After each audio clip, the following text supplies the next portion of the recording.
Bapak Ibu yang terkasih dalam Tuhan, mari kita berdoa.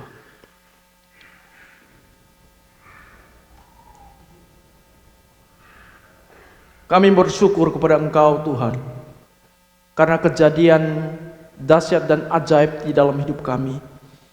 Kami orang-orang yang berdosa, yang penuh dengan cacat celah, penuh dengan kelemahan. Namun di tengah-tengah kelemahan, di dalam keberdosaan kami, Tuhan, di kasih-Mu yang begitu agung, kasih-Mu yang begitu mulia, kasih-Mu yang begitu luas, dalam, lebar, tinggi, Engkau nyatakan di tengah-tengah hidup kami. Engkau datang di tengah-tengah dunia ini, supaya kami orang-orang yang seharusnya hidup di dalam pembuangan, hidup dalam kesia-siaan, memperoleh jaminan, yaitu hidup di dalam hidup yang kekal. Ya Tuhan, Tuhan topang setiap kami, agar di dalam waktu pemberitaan firman Tuhan ini, setiap kami pribadi lepas pribadi memahami dengan baik, melakukan dengan baik, membagikan dengan baik, dan membawa kemuliaan bagi nama Tuhan di dalam setiap langkah hidup kami ya Tuhan. Hamba penuh dengan cacat celah, noda dosa.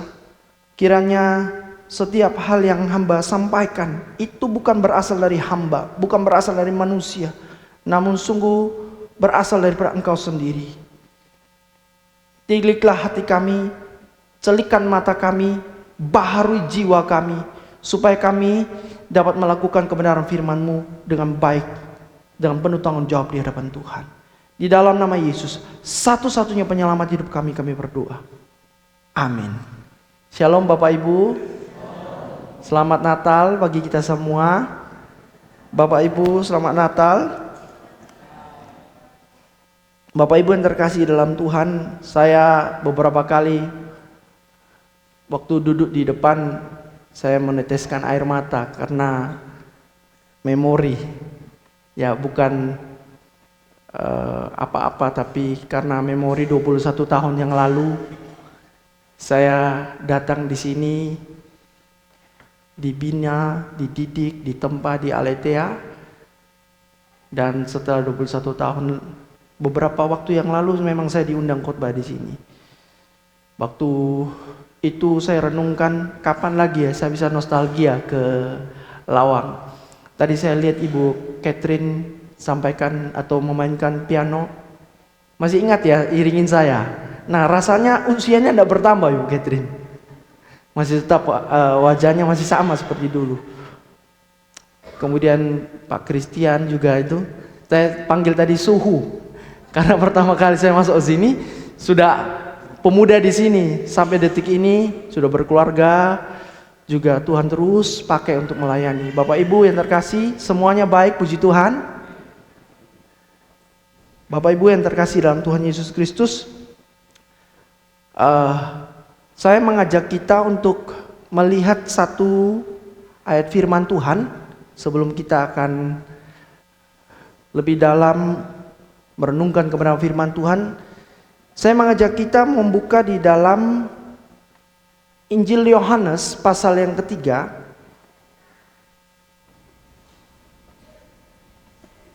Yohanes pasal yang ketiga ayat yang ke-16. Bapak-bapak bacakan terlebih dahulu satu kali, kemudian silakan ibu-ibu ya.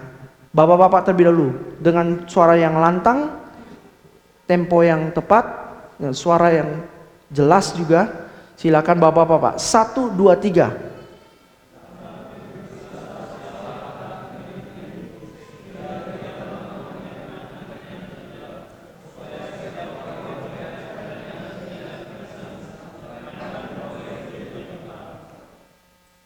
Yang lebih keras lagi ibu-ibu, silakan. 1, 2, 3.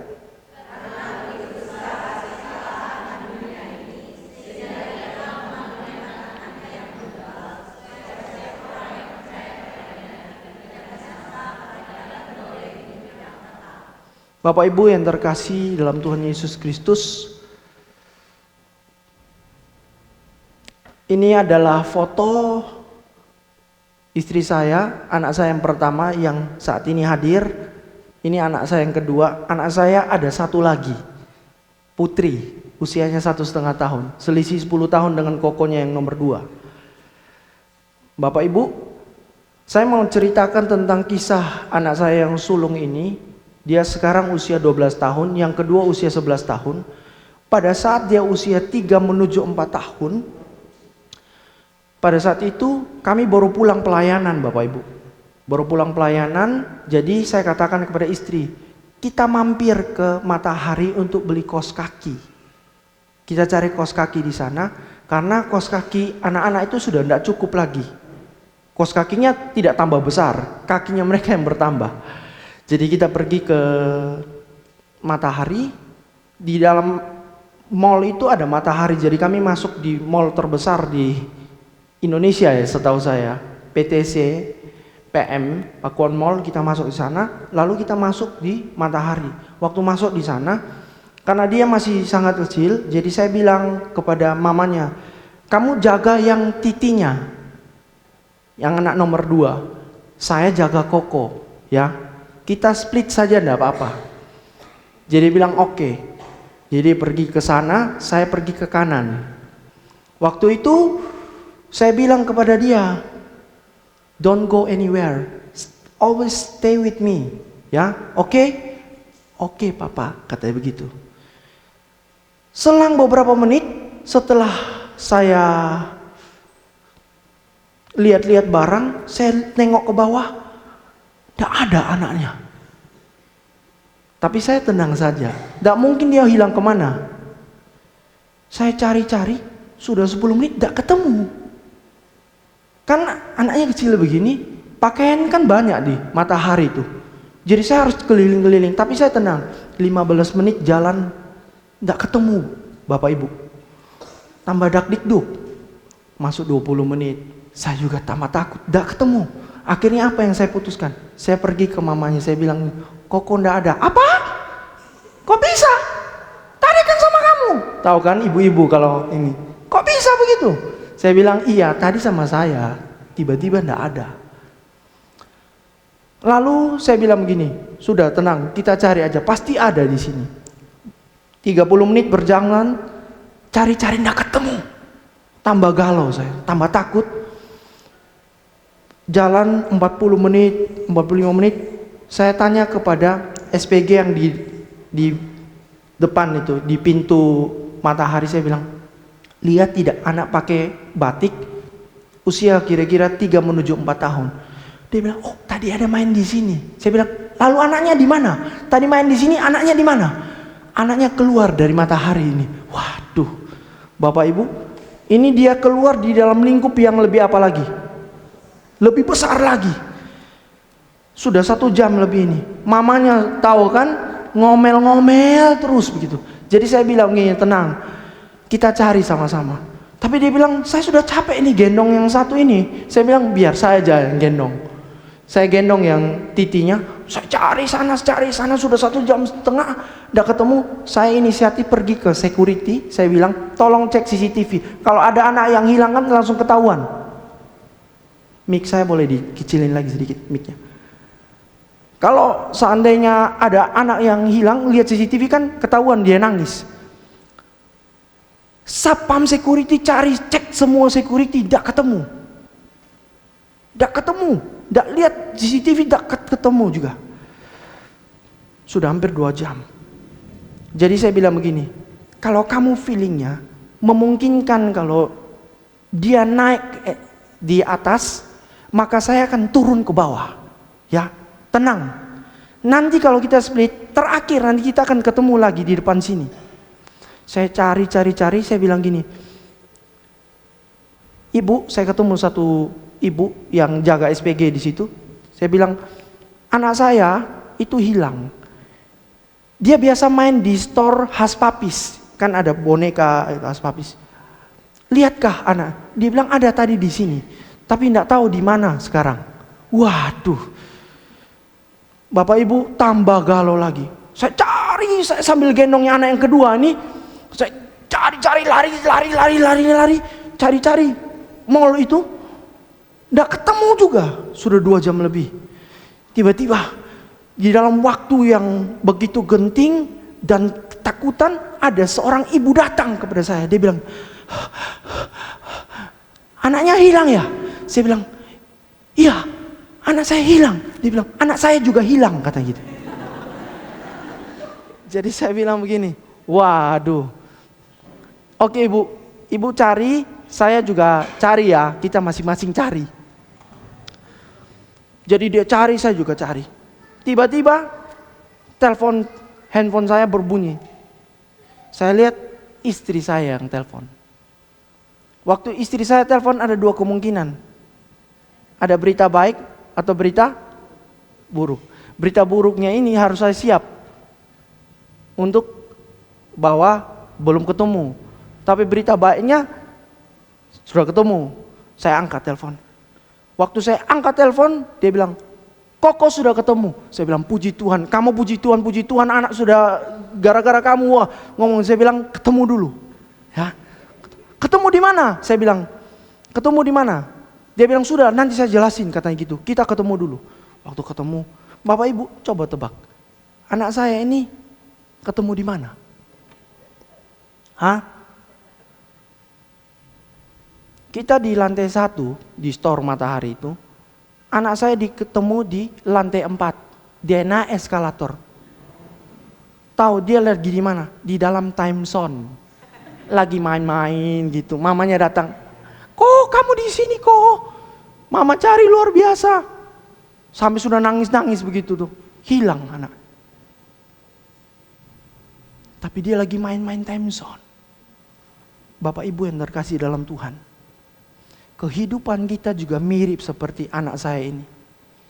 Saat ini kita lagi kebanyakan hilang dari hadapan Tuhan. Lagi enak main time zone. Kita tidak sadar bahwa Tuhan datang mencari kita. Begitu spesialkah kita? Begitu baikkah kita sehingga Tuhan datang mencari kita? Apakah kita begitu oke? Kita begitu baik di dalam melayani Tuhan sehingga Tuhan selalu mencari kita? No. Saya mencari anak saya karena anak saya baik atau karena memang saya mengasihi dia? Karena saya mengasihi dia, maka saya cari. Anak ini melakukan ketidakbaikan pun dalam hal ini dia kan pergi tanpa dia memberitahu saya. Kan tadi sudah janjian dulu, kamu stay with me. Dia bilang oke. Lalu dia pergi, berarti dia melakukan kesalahan. Tapi setelah saya dapat dan saya bertemu, saya rangkul dan saya sayang dia. Karena apa? Karena saya sayang dia. Kalau saya saja yang penuh dengan dosa, masih tetap menyayangi anak saya ini di dalam kesalahan dia, apalagi Bapa kita di surga. Nah pertanyaannya, kenapa kok harus Allah datang mencari kita, orang-orang yang berdosa? Ini jawabannya yang dikatakan oleh Tim Keller. Tim Keller mengatakan begini, Natal memberitahumu bahwa kamu tidak akan pernah bisa mencapai surga dengan usahamu sendiri. Tuhanlah yang harus datang kepadamu. Jadi Bapak Ibu, kita tidak akan mungkin bisa mencapai surga atau kita bisa datang kepada Bapa dengan inisiatif kita. Kita tidak bisa. Karena apa? Kita adalah orang-orang yang tidak sanggup, tidak mampu. Kita adalah orang-orang yang berdosa. Kita tidak bisa lakukan apapun tanpa pertolongan daripada Tuhan. Satu-satunya cara adalah Allah yang penuh dengan kuasa itu, Allah yang ilahi itu, dia yang turun menjemput kita. Makanya Tim Keller mengatakan, tidak bisa kita datang kepada Allah. Hanya satu-satunya cara adalah Allah yang datang kepada kita. Lewat apa? Lewat bayinya. Bapak Ibu yang terkasih dalam Tuhan Yesus Kristus. Dari sini, Tim Keller jelas-jelas memberitahu kepada kita, hanya Allah yang bisa datang kepadamu. Bukan kamu yang datang kepada Allah.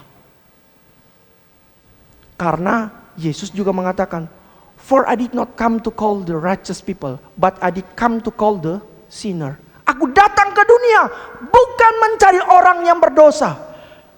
Tapi aku datang ke dunia bukan mencari orang yang benar, tetapi aku datang ke dunia untuk mencari orang yang berdosa. Karena orang berdosa itu membutuhkan pertolongan daripada Allah yang penuh dengan kekudusan itu. Orang sakit memerlukan tabib. Orang baik, orang sehat tidak memerlukan tabib, Bapak Ibu. Bapak Ibu yang terkasih dalam Tuhan Yesus Kristus, jelas-jelas bahwa kita adalah orang-orang yang penuh dengan dosa. Sehingga Allah yang harus datang mencari kita. Buktinya mana? Roma 3 ayat 23 itu jelas sekali. Roma 3 ayat 23. Karena semua orang telah berbuat dosa dan telah kehilangan kemuliaan Allah. Tambah 3 pasal lagi, Roma 6 ayat 23. Dikatakan apa? Sebab upah dosa ialah maut. Upah dosa ialah maut. Bapak Ibu, jangan berpikir bahwa saya ini, hari ini, saya sudah tahu ayat ini. Upah dosa ialah maut. Tapi Bapak Ibu, kadang-kadang kita tidak sadar begitu ngerinya apa yang namanya maut itu. Karena begitu ngerinya, Yesus sendiri pada saat harus meminum cawan dan deal dengan Allah untuk berkorban di kayu salib, Yesus masih bertanya, jikalau boleh, tapi biarlah kehendakmu yang jadi. Di dalam kemanusiaan Yesus sendiri bertanya. Nah, kita semua nih berdosa dan akibatnya maut. Seperti apa itu maut? Maut di dalam bahasa aslinya memakai kata thanatos. Apa itu thanatos? Thanatos adalah the death of body. Jadi tubuh kita ini tidak ada lagi napas kehidupan atau jiwa tidak ada di dalam raga kita. Itu yang namanya thanatos, Bapak Ibu. Nah, Bapak Ibu, saya kasih contoh thanatos yang mengerikan. Bapak Ibu pasti tahu Qin Shi Huangdi. Huangdi ini adalah salah satu kaisar tersohor di dunia. Dia yang membangun tembok raksasa. Dia membangun tembok raksasa yang panjangnya bukan dari Surabaya ke Malang, hampir kurang lebih 100 kilometer. Tapi dia membangun tembok raksasa 1000 kilometer, Bapak Ibu. Tapi Bapak Ibu, di dalam waktu dia berjalan, usia bertambah, dia takut dengan namanya kematian. Maka dia berkata kepada anak buahnya semua, prajuritnya, jangan pernah katakan kata mati. Kalau ada yang menyebutkan kata mati, harus dibunuh mati. Dan di usia yang sudah berlanjut, dia bilang kepada semua stafnya, tolong pergi cari obat-obatan dan tanaman yang bisa memperpanjang usianya. Tapi pada akhirnya dia apa? Tetap juga mati. Bapak Ibu yang terkasih dalam Tuhan Yesus Kristus, tahu Kim Jong Il kan? Papanya siapa? Kim Jong Il itu papanya dari siapa? Rocky Guinta? Enggak, jauh banget. Papanya dari Kim Jong Un dong, yang saat ini Presiden Korea Utara. Kim Jong Il ini dianggap sebagai dewa Korea Utara. Semua masyarakatnya takut sama dia karena dianggap seperti setengah dewa. Begitu berkuasanya dia, sekali ngomong ABC semua tasik tunduk. Tapi di usianya yang sudah bertambah, dia mempunyai lebih dari 70 dokter medis untuk memperpanjang usianya. Lebih dari 70, tapi mati juga enggak? Thanatos juga. Dia takut, orang yang hebat aja takut. Chairil Anwar punya puisi yang terkenal, aku ingin hidup 1000 tahun lagi. Tapi dia meninggal di usia yang sangat muda, 26 tahun. Semua orang akan mengalami apa yang namanya thanatos. Dan semua orang takut. Saya kasih contoh Bapak Ibu. Kalau Bapak Ibu pergi ke airport, flightnya jam 7, berangkatnya jam berapa Bapak Ibu?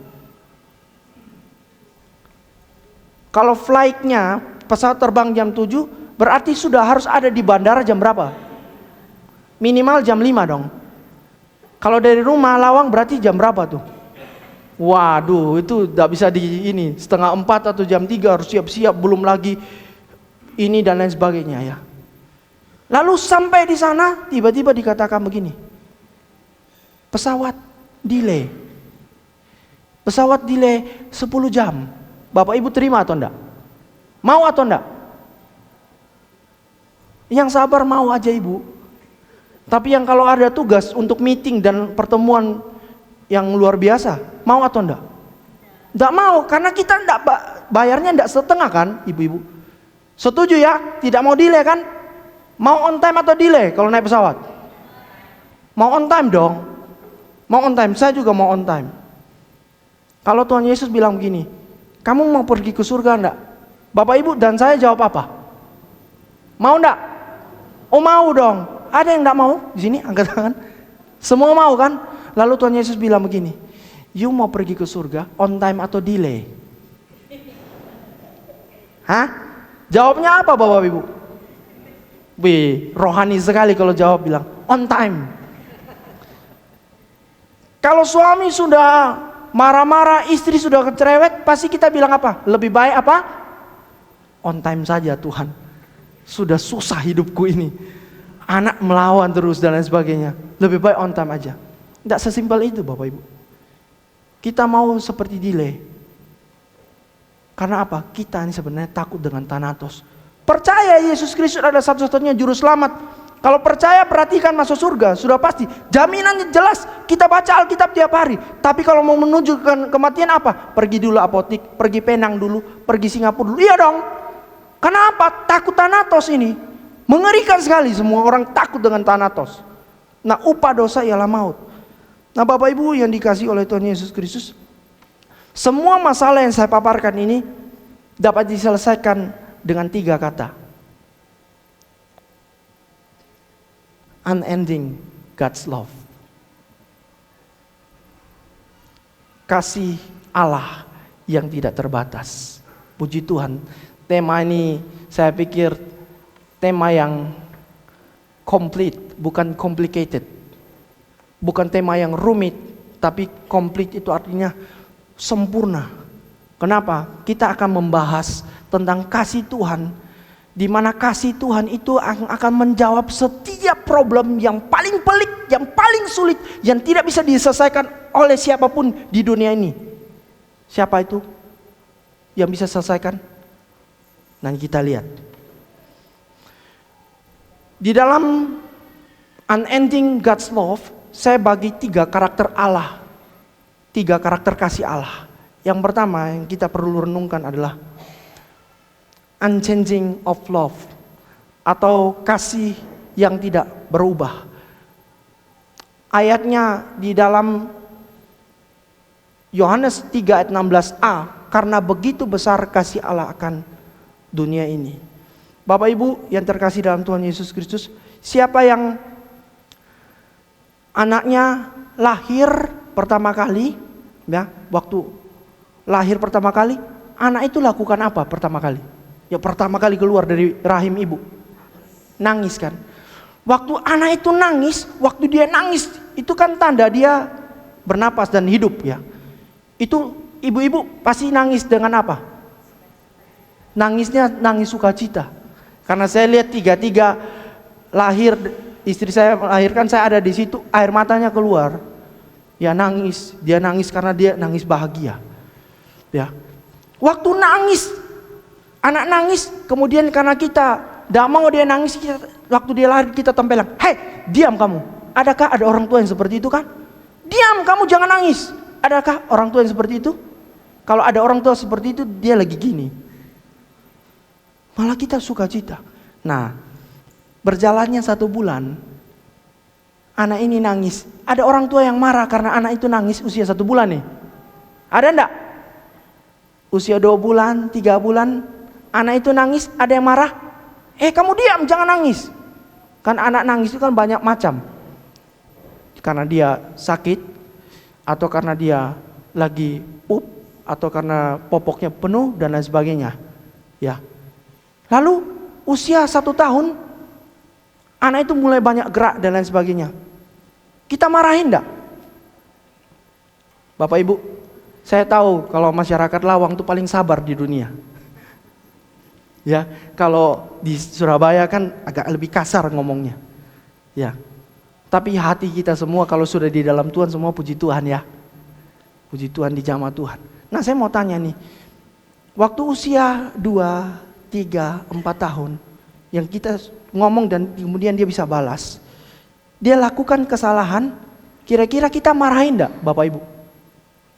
Hah? Marahin enggak? Siapa di sini orang tua yang tidak pernah marahin anak? Coba angkat tangan. Saya mau lihat. Pasti kita marahin. Siapa di sini yang punya anak kalau disuruh mandi, dia belum pergi mandi? Stop main game, masih main game. Adakah?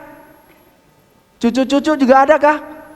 Suruh belajar, dia bilang iya. Nanti dia nak belajar. Sudah belajar, sudah 5 menit aja dia pegang buku lalu sudah selesai. Selesai ujian ditanya, sudah bisa? Selesai, bisa ujiannya? Gampang, so easy kata gitu. Tahu-taunya remedi. Adakah yang seperti itu? Bapak Ibu yang terkasih, saya mau tanya, anak waktu lahir kan tadi kita sudah deal, tidak ada yang marahin anak waktu lahir nangis. Anak usia 9 tahun dibanding dengan anak yang baru lahir, waktu kita lihat anak 9 tahun dia sudah paham, dia sudah bisa lakukan ABC, kemudian dia tidak taat, dia melakukan kesalahan berulang-ulang, dia nakal, dia melawan. Kira-kira kita marahin dan bahkan kita pukul atau enggak? Kita panis enggak? Kita hukum enggak? Iya. Berubah enggak Bapak Ibu? Kita berubah enggak? Kita bisa berubah. Kenapa? Pada saat orang baik sama kita, kita bisa saja lebih baik. Tapi kalau kita lagi duduk diam begini, tiba-tiba orang yang sekian lama baik datang, dia marah-marah sama kita, dia berteriak sama kita. Perasaan kita berbeda enggak?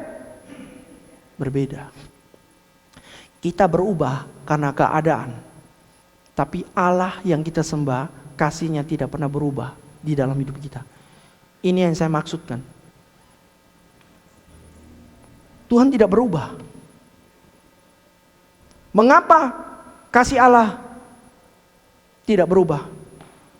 Alasan yang pertama, karena pada saat kita melakukan dosa pun Allah tetap apa? Mengasihi kita. Allah tidak pernah berubah. Kasih-Nya ya dan amin dari dulu, sekarang dan selamanya. Pada saat kita melakukan dosa pun dan pada saat kita mau mengakui dosa di hadapan Tuhan, Tuhan pasti akan mengampuni kita. Berulang-ulang setiap hari kita melakukan dosa yang sama, kita datang kepada Tuhan, Tuhan mengampuni kita. Allah kita yang kita sembah tidak pernah berubah kasih-Nya. Bapak Ibu yang dikasihi oleh Tuhan Yesus Kristus, alasan yang pertama, mengapa kasih Allah tidak berubah? Karena walaupun kita berbuat dosa, Allah tetap mengasihi kita. Alasan yang berikutnya, mengapa kasih Allah itu tidak berubah? Karena Dia adalah sumber kasih. 1 Yohanes pasal 4 ayat yang ke-8b dikatakan, Allah adalah kasih. Di dalam bahasa aslinya lebih menarik lagi, dipakai kata Otheos agape estin. Apa itu? Dia sendiri adalah kasih. Jadi Allah menjabarkan dirinya sendiri adalah kasih. Bahkan di ayat sebelumnya 1 Yohanes pasal 4 ayat yang ke-7 dikatakan, sebab kasih itu berasal daripada Allah. Allah itu adalah sumber kasih. Ini berbicara tentang natur Bapak Ibu. Kalau berbicara tentang natur berarti penyebab kasih itu adalah Allah. Dan akibat kasih itu adalah Allah memberikan kasih-Nya. Dan objeknya adalah, objek kasih itu adalah Allah sendiri Bapak Ibu. Nah Bapak Ibu yang terkasih dalam Tuhan Yesus, oleh karena itu di dalam 1 Yohanes pasal 4 ayat yang 9 dikatakan, dalam hal inilah kasih Allah dinyatakan di tengah-tengah kita, yaitu bahwa Allah telah mengutus anaknya yang tunggal ke dalam dunia supaya kita hidup olehnya. Bapak Ibu, di sini saya perlu tekankan bahwa yang pertama, Allah itu Dia tidak pernah berubah kasih-Nya, Dia tetap mengasihi kita walaupun kita berbuat dosa. Yang kedua, Allah tidak bisa menipu dirinya bahwa Dia adalah sumber kasih. Sumber kasih, Allah adalah kasih, kasih adalah Allah, dan Allah memberikan hidupnya bagi kita, Bapak Ibu. Nah, Bapak Ibu, cuma problemnya adalah kita harus bisa mengakui setiap dosa kita di hadapan Tuhan, karena dosa itu adalah hutang. Kita tidak akan mungkin bisa selamatkan diri kita dengan hanya berhenti berdosa. Kita tidak bisa diselamatkan dengan berhenti berdosa. Ada pemabuk, mati, masuk neraka. Ada pemabuk, dia bertobat, dia tidak lagi menjadi pemabuk, dia berhenti jadi pemabuk, dia mati, tetap masuk neraka. Ada perampok, dia merampok, lalu suatu waktu dia katakan, saya tidak lagi merampok, dia mati, dia tetap masuk neraka. Kenapa? Karena dosa itu hutang di hadapan Allah, Bapak Ibu. Saya beri contoh, Matius pasal yang ke-6 ayat 12 dikatakan apa, Bapak Ibu? Ampunilah kami akan kesalahan kami. Ampunilah kami akan kesalahan kami. Kata kesalahan di situ memakai kata opelema. Apa itu opelema? Opelema itu artinya hutang. Dalam versi bahasa Inggrisnya King James Version lebih menarik lagi. Forgive us our debts as we forgive our debtors. Ingat debts collector, itu ingat hutang, Bapak Ibu. Jadi Bapak Ibu, pertanyaan sekarang, bisakah hutang diselesaikan dengan berhenti hutang? Saya dan Bapak Ibu semua berhutang. Bisakah kita selesaikan sama-sama punya hutang? Bisakah? Tidak bisa. Kan sama-sama punya hutang. Nah, Bapak Ibu, saya kasih contoh lebih real lagi. Saya pinjam uang kepada ibu 100 juta. Lalu ibu satunya lagi saya pinjam 100 juta. Saya janji 1 minggu saya akan kembalikan 200 juta itu. Ya. Setelah 1 minggu, ibu berdua tanya kepada saya, Pak Rocky, sudah bisa dikembalikan uangnya? Lalu saya jawab kepada ibu berdua, mohon maaf, saya mau sampaikan satu kalimat. Mulai saat ini saya sudah tidak lagi akan hutang. Waktu saya katakan saya tidak lagi berhutang, hutang saya lunas atau enggak, Bapak Ibu? Masih ada atau enggak? Masih ada. Hutang itu harus tetap dibayar. Ya. Hutang harus ada yang bayar. Selama kita tidak berusaha untuk bisa membayar, tidak akan mungkin bisa. Dan sekarang ini masalahnya kita berusaha pun tidak bisa melunasi itu, karena kita sendiri juga punya hutang. Bapak Ibu, hutang tidak bisa selesai karena berhenti berhutang. Berhenti hutang itu nomor 2, bayar hutang itu nomor 1. Maka dosa tidak bisa selesai dengan berhenti berdosa. Harus ada yang membayar. Bayar pakai apa? Bayar pakai nyawa. Siapa yang punya nyawa untuk bisa membayar dosa kita? Satu-satunya oknum, satu-satunya pribadi yang dapat membayar dosa kita hanyalah siapa? Hanyalah Yesus. Bapak Ibu, oleh karena itu, kalau kita sudah ditebus dengan darah yang mahal, dengan kasih yang tidak pernah berubah, maka kita juga harus bisa membagikan kasih yang sempurna tidak berubah itu kepada banyak orang. Caranya adalah lihat baik-baik hati kita. Lihat baik-baik hati kita, Bapak Ibu. Mulai dari apa? Hati kita. Karena Tuhan lebih tertarik pada perubahan rohani karakter kita daripada karunia rohani yang kita miliki, Bapak Ibu. Ini sangat penting. Kita bisa pelayanan apapun, tapi kalau karakter rohani kita tidak dibaharui oleh Roh Kudus, kita tidak bisa. Bagaimana caranya tahunya? Caranya begini, Bapak Ibu. Pada saat ini, sore-sore ini, saya kok lapar ya tiba-tiba. Saya pengen makan martabak asin. Harusnya sore ini bisa jual ya. Saat ini saya pengen makan martabak asin. Kalau ada yang bilang sama, sama pengen makan martabak asin. Tapi nggak ada martabak asin detik ini. Saya pengen banget makan martabak asin. Tapi yang ada di depan saya ini adalah telur rebus, Bapak Ibu. Saya punya hanya telur rebus. Maka saya berdoa kepada Tuhan, Bapa di surga, hamba ingin sekali makan martabak asin, tapi yang di depan hamba hanya telur rebus.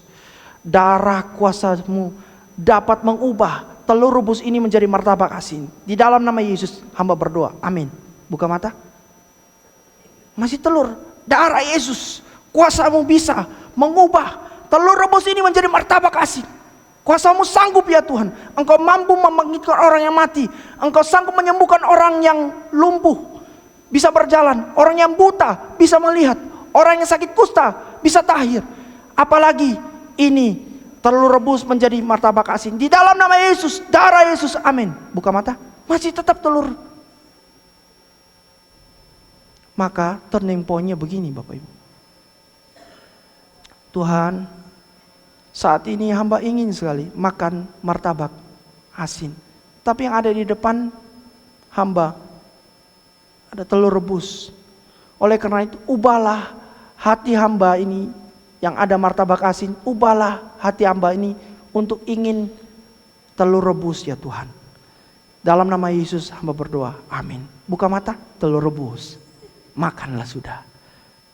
Bapak Ibu, kita tidak bisa mengubah Tuhan. Karena Tuhan tidak bisa transaksi dengan kita. Kita kasih ini, lalu Tuhan kasih lebih banyak. No, salah. Di dalam teologi reform tidak pernah seperti itu Bapak Ibu. Tuhan tidak akan pernah berubah. Jadi pada saat Bapak Ibu semakin rajin berdoa, semakin rajin melayani Tuhan, semakin rajin beribadah, itu bukan Tuhan yang tambah cinta kita, tetapi kita yang tambah cinta Tuhan. Karena Tuhan tidak pernah bisa disogok, Tuhan tidak pernah bisa dilakukan transaksi apapun. Tuhan dari dulu sudah sayang kita Bapak Ibu. Jadi Bapak Ibu semakin rajin datang beribadah, itu bukan Tuhan yang tambah cinta kita, kita yang tambah cinta Tuhan. Jangan dibalik Bapak Ibu. Dan jangan juga punya asumsi bahwa nanti kalau saya pelayanan tambah bagus, masalah hidupku tambah beres. Sorry, Alkitab tidak pernah catat begitu. Alkitab mengatakan pada saat kamu mengikut aku, engkau harus siap apa? Pikul salib, menyangkal diri. Dan itu yang sulit. Di agama lain tidak pernah diajarkan seperti itu Bapak Ibu. Bahkan ada agama tertentu yang mengatakan bahwa kalau kamu melakukan aturan main dari kitab yang sudah mereka nyatakan seperti itu, kamu akan nanti pahalanya bertemu bidadari-bidadari cantik di surga. Opa-opa ganteng Korea ada di surga. Alkitab tidak pernah mencatat begitu Bapak Ibu. Justru Alkitab paradoks, terbalik. Alkitab mencatat kalau kamu mau ikut aku, kamu harus siap untuk menderita. Kenapa aku harus siap menderita? Karena Tuhan sendiri yang adalah pusat hidup kita sudah menderita terlebih dahulu. Dan dia buktikan. Makanya pada saat Yesus mengatakan, kamu harus mengasihi Tuhan Allahmu. Yang kedua, kamu harus mengasihi sesamamu. Tapi ajaran manapun tidak pernah mengajarkan seperti ajaran Yesus, bahwa kamu harus mengasihi apa? Musuhmu. Dan itu yang Yesus lakukan di kayu salib pada saat dia tergantung. Dia katakan apa? Ya Bapa, ampunilah mereka sebab mereka tidak tahu apa yang mereka perbuat. Yesus katakan, kamu mengasihi, kamu mengampuni. Yesus lakukan. Makanya powerful banget pada saat Yesus berkhotbah di depan banyak orang. Kenapa? Karena dia lakukan. Bapak Ibu yang terkasih dalam Tuhan Yesus Kristus, inilah kasih yang luar biasa daripada Tuhan kita. Unchanging of love. Yang kedua Bapak Ibu, unfathomable of love. Apa itu? Kasih yang tidak terselami. Ayatnya mana? Ayatnya, sehingga ia telah mengurniakan anaknya yang tunggal. Bapak Ibu, waktu anak kita atau orang lain yang lebih muda dari kita melakukan kesalahan kepada kita, hal pertama yang kita inginkan adalah apa Bapak Ibu? Halo? Pada saat orang lain melakukan kesalahan kepada kita, apalagi anak kita melakukan kesalahan, hal pertama yang kita harapkan yang dia lakukan apa? Say sorry, apologize, minta maaf. Tanggung jawab untuk minta maaf. Maaf Pak, maaf Ma, maaf Om, maaf Tante. Datang minta maaf. Maaf Oma, maaf Opa, datang minta maaf. Pada saat anak melakukan kesalahan, dia harus datang minta maaf. Tapi ada tidak orang tua yang mengatakan begini, jangan. Kalau kita punya melakukan kesalahan, harus anak yang datang minta maaf. Adakah yang seperti itu? Ada yang seperti itu Bapak Ibu. Nah sekarang kita lihat, Adam waktu melakukan dosa, yang datang kepada Tuhan itu Adam atau Tuhan yang datang kepada Adam? Hah? Apakah Alkitab mencatat bahwa Adam yang datang kepada Tuhan? Tuhan, aku sudah berdosa, aku saat ini lagi telanjang Tuhan. Apakah seperti itu? Konyol. Waktu dia melakukan dosa dia takut. Dia takut. Dengar bunyi langkah kaki Allah aja dia takut. Dia bersembunyi. Dia pergi ambil daun apa? Pohon apa? Ayo, ada yang tahu di sini? Guru sekolah minggu? Daun pohon apa? Pohon pisang? Hah? Ayo, jangan takut dong. Daun pohon ara. Bapak Ibu bayangkan ya, kualitas daun itu untuk menutup aurat itu sangat-sangat tidak nyaman dan tidak baik. Masa dia pergi ada mesin jahit di situ kemudian dia jahit, dia sulam dulu. Mana bisa daun itu disulam. Paling didobel aja. Tapi kalau angin tiup dan lain sebagainya. Bapak Ibu contoh, bungkus itu nasi kuning itu dibungkus pakai apa? Daun pisang atau apa? Atau kertas nasi kan? Nah, kertas nasi terbuat dari apa? Dari kayu. Dari bambu bisa. Nah, kertas ini atau daun ini sangat rapuh. Pada saat Allah melihat rapuh dan tidak bisa, itu Allah melakukan sebuah tindakan yang luar biasa hebat. Ada binatang yang disembeli dan tercurah darahnya. Binatang itu ngapain? Binatang itu dibunuh kemudian kulitnya dipakai untuk apa?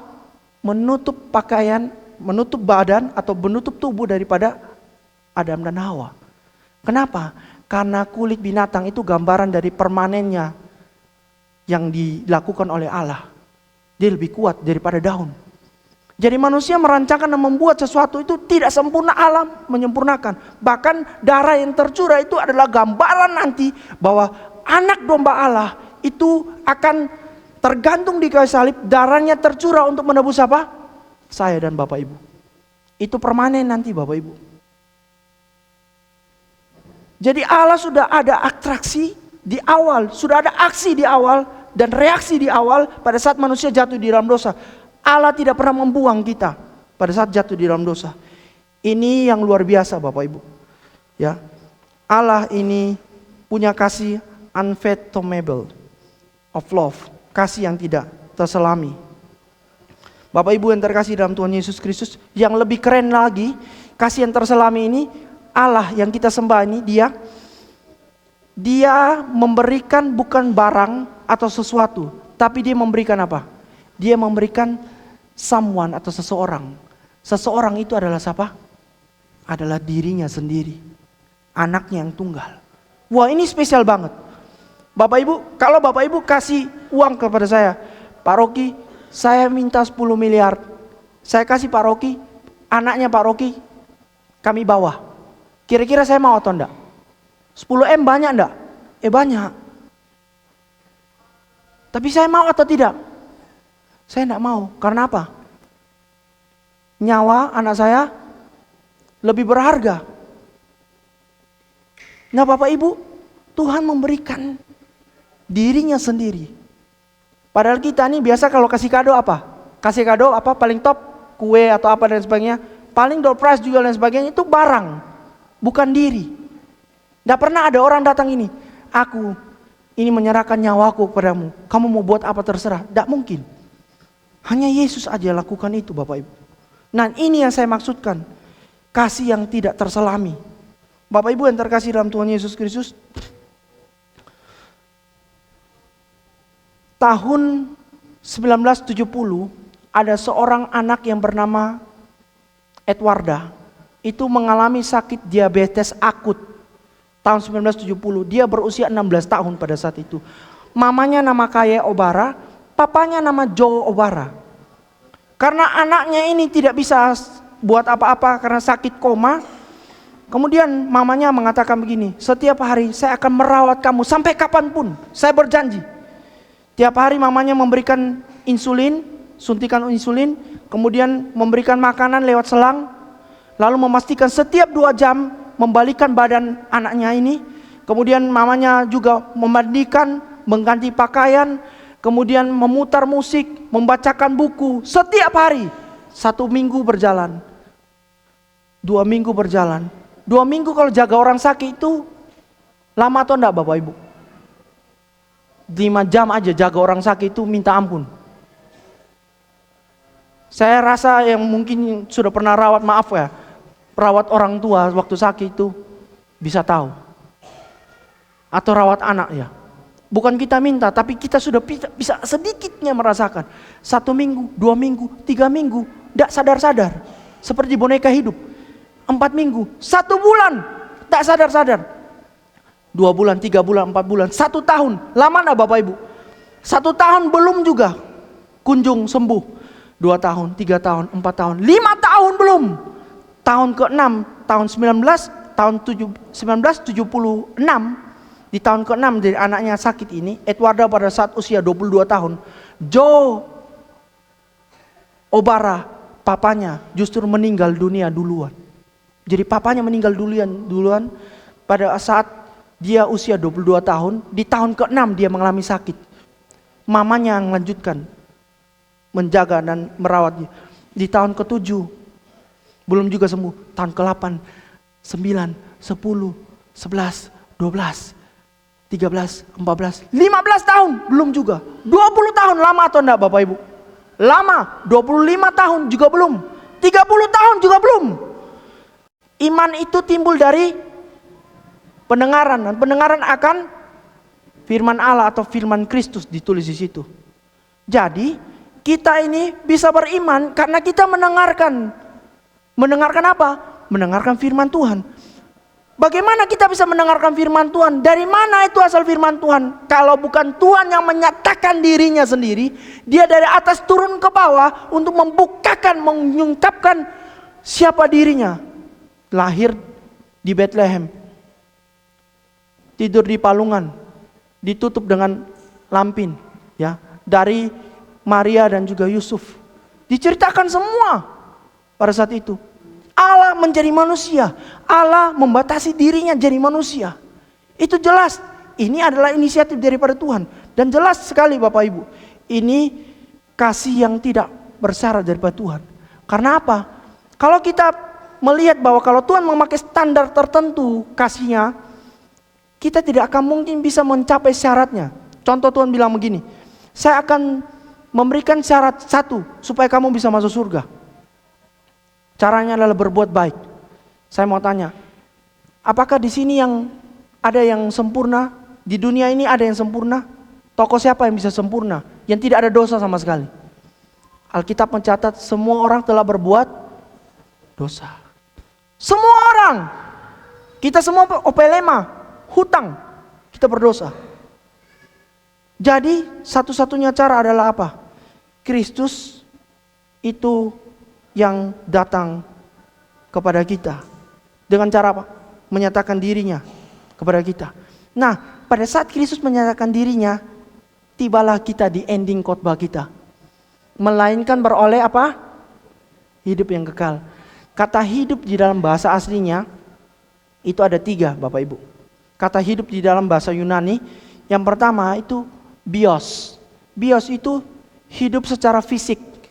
Ya, secara materi, secara jasmani. Ibu-ibu, bapak-bapak ingat kata biologi.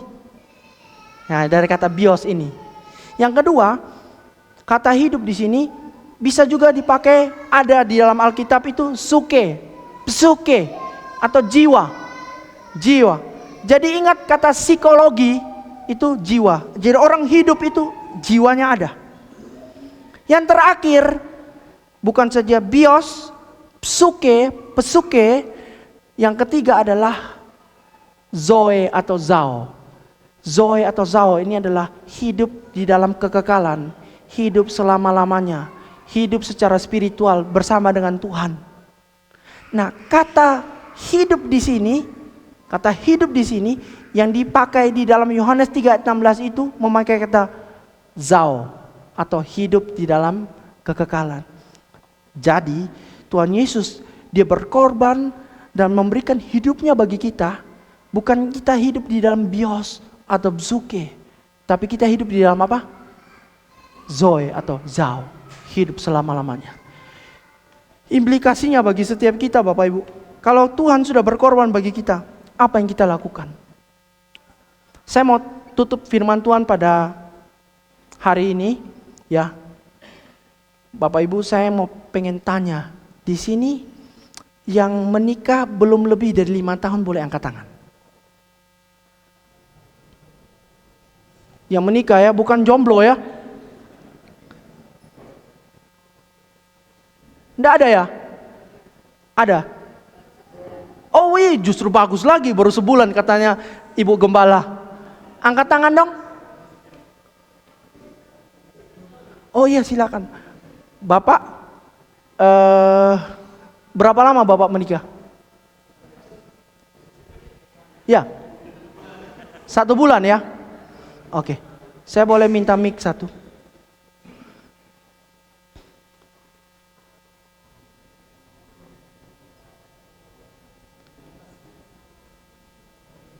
Dengan Bapak siapa?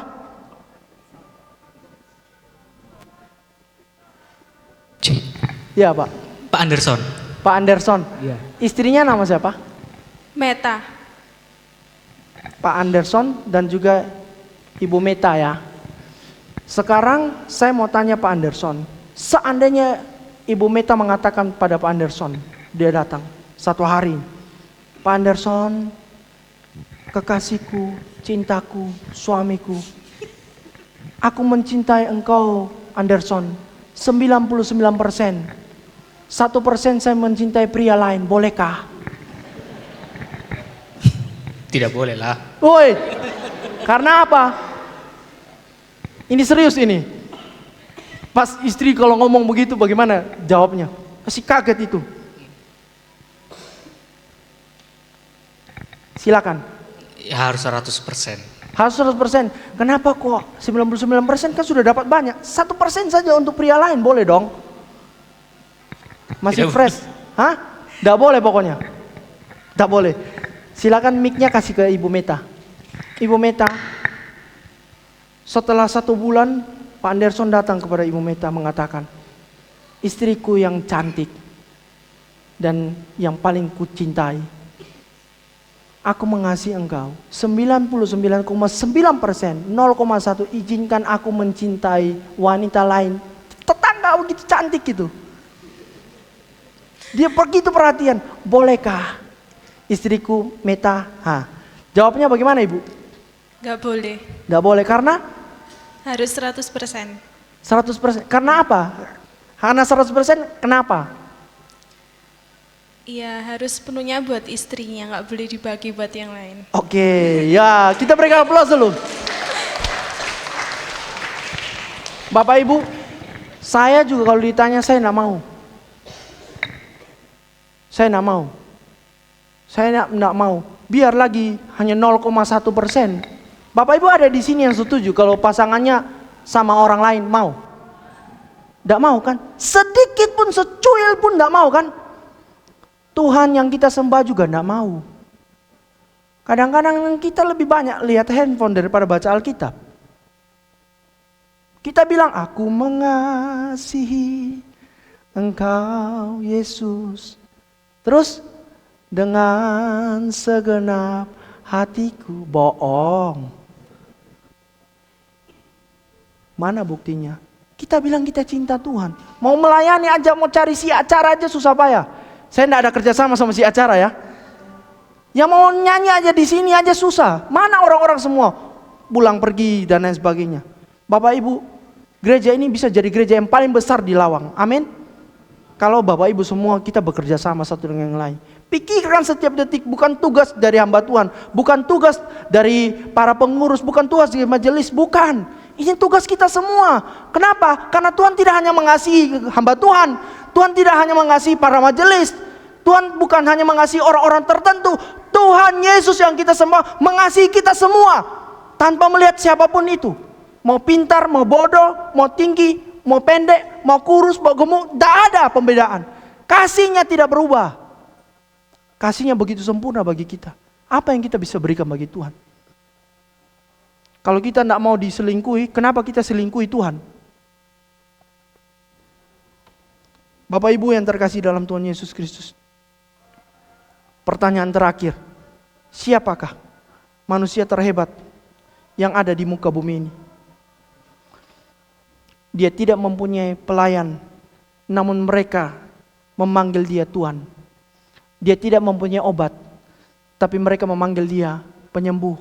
Dia tidak mempunyai gelar, tapi mereka memanggil dia guru. Dia tidak mempunyai tentara, namun para penguasa takut kepada dia. Dia tidak mengklaim wilayah apapun, namun mereka memanggil dia raja.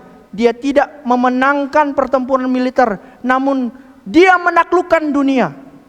Dia mengalahkan semua musuh, namun dia tidak pernah menyakiti siapapun.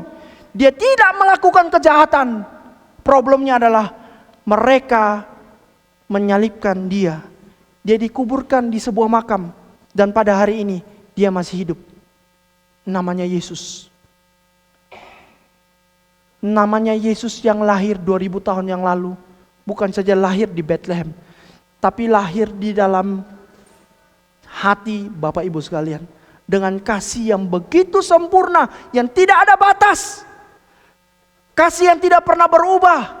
Kasih yang tidak terselami. Kasih yang tidak bercacat. Kasih yang sempurna adanya. Kasih yang tidak bersyarat. Itu Yesus berikan bagi kita. Supaya apa? Seharusnya kita binasa, kita memperoleh hidup yang kekal di dalam Dia. Karena Dia adalah kasih, dan kasih adalah Dia. Mari kita tundukkan kepala di hadapan Tuhan.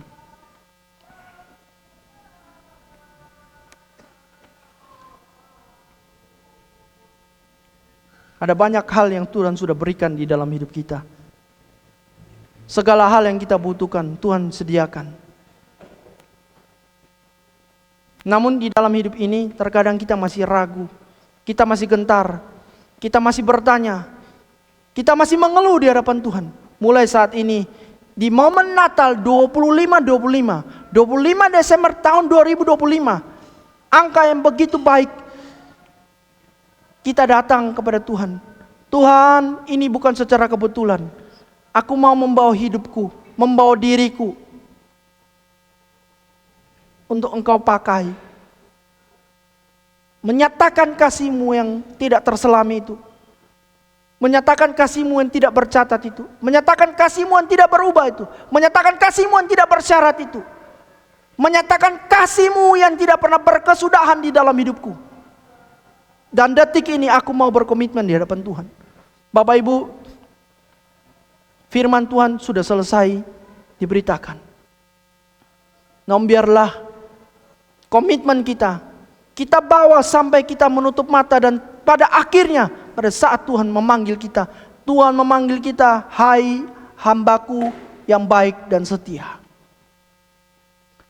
Bapa di surga, hamba sudah selesai memberitakan firman Tuhan. Tolong Tuhan, gelisahkan jiwa kami, supaya detik demi detik setiap hari kami rindu menyatakan kasih-Mu, karena kasih-Mu sudah kami rasakan setiap hari di dalam hidup kami. Baik kepada suami kami, baik kepada istri kami, baik kepada anak-anak kami, baik kepada menantu kami, baik kepada mertua kami, baik kepada orang tua kami, baik kepada akong kami, apo kami, atau baik kepada musuh kami sekalipun. Tuhan, tolonglah kami. Terima kasih Bapa. Di dalam nama Yesus kami berdoa. Amin.